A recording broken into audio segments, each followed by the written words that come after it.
Yesterday, this was just food. A folded box, warm in your hands, familiar, comforting, harmless. But food has never been just food. Every meal is a decision made long before it reaches the table, in fields you'll never see, factories you'll never enter, and negotiations you were never invited to hear. What we eat is shaped by power, by fear, and by the quiet rules of global trade. For more than a century, America and China have been connected by food, not through friendship, but through necessity. One side demanding abundance, the other learning how to supply it. This is not a story about recipes. It's a story about leverage, about how a nation's appetite can reshape another nation's labor, about how supply chains become pressure points, and about what happens when dinner depends on a rival you no longer trust. Tonight, we're not asking what's on the menu. We're asking who controls it, and what it costs to keep it full. For most of history, food was local. What you ate depended on what grew near you, what you could hunt, what you could preserve, and what your neighbors knew how to make. Empires rose and fell on grain stores and salt roads, but ordinary people rarely thought about where food came from beyond the next valley. That changed in the 19th century, when industrial nations began to eat far more than their land alone could provide. Hunger did not disappear, it moved, and when it moved, it crossed oceans. In the early decades of the United States, abundance was part of the national myth. Vast farmland, endless livestock, rivers thick with fish. Food symbolized independence. To eat well was to prove the land was generous and the future secure. But abundance created appetite, and appetite demanded labor. As cities expanded and factories multiplied, Americans needed cheap, fast, repeatable meals. Food became fuel for industry. It no longer needed to be beautiful. It needed to be available. Across the Pacific, China was living inside a very different reality. Food there was never abstract.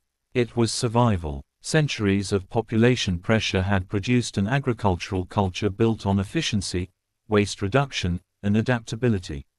Every scrap mattered. Every technique was refined. Cooking was not indulgence. It was strategy. When Chinese laborers began arriving in America in the mid-1800s, they brought those strategies with them, not knowing that food would become one of the battlegrounds where fear, power, and identity collided. At first, Chinese food was invisible. Laborers cooked for themselves, using ingredients they could afford, adapting old techniques to new environments. But visibility brings reaction. As Chinese workers entered mining camps and railroad towns, Americans watched them eat differently, shop differently, waste less. Difference was interpreted as threat. Newspapers exaggerated unfamiliar ingredients into symbols of danger.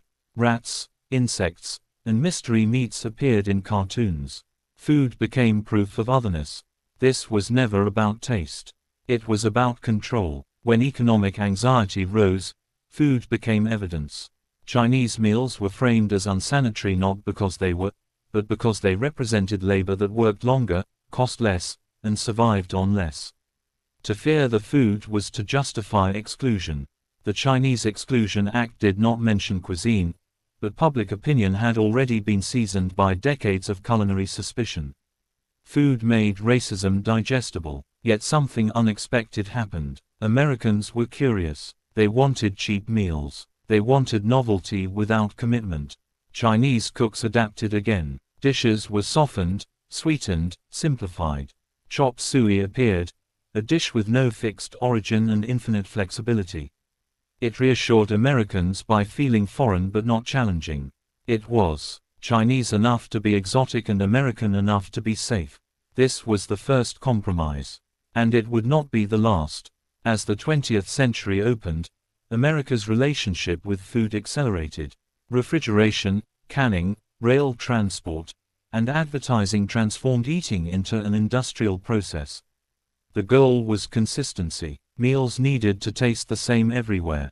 Variation was inefficiency. In China, meanwhile, war and upheaval shattered food systems entirely. Scarcity returned with violence. Hunger became political. When the Chinese Civil War ended and the People's Republic of China was declared, food was central to legitimacy. Feeding the population meant stability. Failing meant revolt. Agricultural collectivization promised equality but often delivered disaster. The Great Leap Forward was framed as progress and ended in famine. Tens of millions starved. Food was no longer just power. It was life or death. America watched from a distance, interpreting scarcity as proof of ideological failure. Abundance became propaganda. Supermarkets expanded. Portion sizes grew. Waste became invisible. To eat excessively was to prove capitalism worked. Food was weaponized without firing a shot. Then came the Cold War, and food crossed from symbolism into strategy.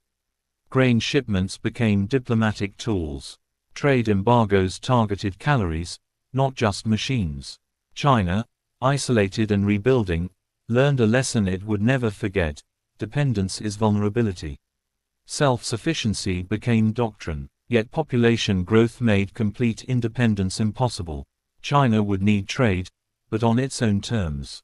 When relations thawed in the 1970s, food was one of the first bridges. Soybeans, wheat, cooking oil. American farms fed Chinese cities. Chinese factories processed food for American brands. Each side told itself a comforting story. America believed trade would produce political convergence. China believed trade would buy time. By the late 20th century, food was no longer cultural exchange. It was infrastructure. American diets shifted again. Convenience ruled. Frozen meals, fast food, snack foods engineered for craving. The supply chain stretched across continents. Ingredients crossed borders multiple times before reaching a plate. Distance created ignorance. Ignorance created trust, not in people, but in systems. China became the backbone of that system. Not just kitchens, but chemicals, packaging, additives, equipment. American food safety depended on Chinese compliance. Chinese economic growth depended on American appetite. Neither side liked this dependency. Both pretended it was temporary. Chinese food inside America followed the same arc. Restaurants multiplied. Dishes standardized. Authenticity became a marketing term rather than a reality. What mattered was speed, price, and predictability. Chinese cuisine had been transformed into an American utility. It fed millions without asking questions. Until questions became unavoidable. Food scandals in China, contaminated milk, adulterated ingredients, reverberated globally. Trust cracked. Americans began to ask where food came from again, but the system was too large to see clearly. Labels obscured complexity. Responsibility dissolved across borders. Blame became abstract. At the same time, China was eating differently. Rising incomes changed diets. Meat consumption surged. Feed demand exploded. China imported soybeans at an unprecedented scale, largely from the United States. American farmers grew dependent on Chinese demand. Rural livelihoods now hinged on political stability thousands of miles away. This was the paradox. Each nation believed food made the other dependent. In reality, both were entangled. When trade tensions escalated, food was among the first casualties. Tariffs hit soybeans. Prices collapsed. Farmers protested. In China, supply chains adjusted, but anxiety lingered. Leaders remembered famine. Leaders always remember famine. Food insecurity does not announce itself loudly. It whispers. It shows up in reserves, stockpiles, quiet policy shifts. It shapes decisions long before consumers notice change. Modern food politics is slow violence, gradual, deniable, devastating. The pandemic exposed everything at once. Processing plants shut down. Shipping stalled. Shelves emptied. Suddenly, abundance looked fragile. Americans saw how little control they actually had. China tightened internal logistics, prioritizing stability. Both sides reassessed vulnerabilities. Food, once again, revealed the architecture of power. Today, American and Chinese food systems mirror each other more than either admits.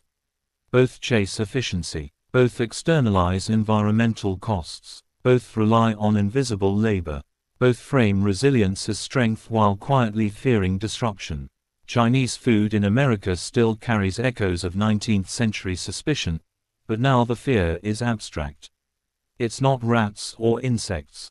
It's dependence, supply chains, control, the same anxiety, updated for a globalized age. What began as a story of immigration and adaptation became a story of leverage and survival. Not because food changed, but because the world did.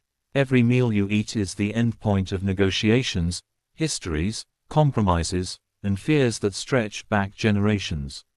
Food remembers what nations tried to forget. It records power shifts in calories and commodities, not speeches.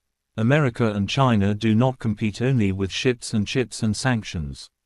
They compete in stomachs, in habits, in expectations of endless availability. And that may be the most dangerous illusion of all. Because food has limits, land has limits, trust has limits, and when those limits are reached, history does not ask politely. It eats first.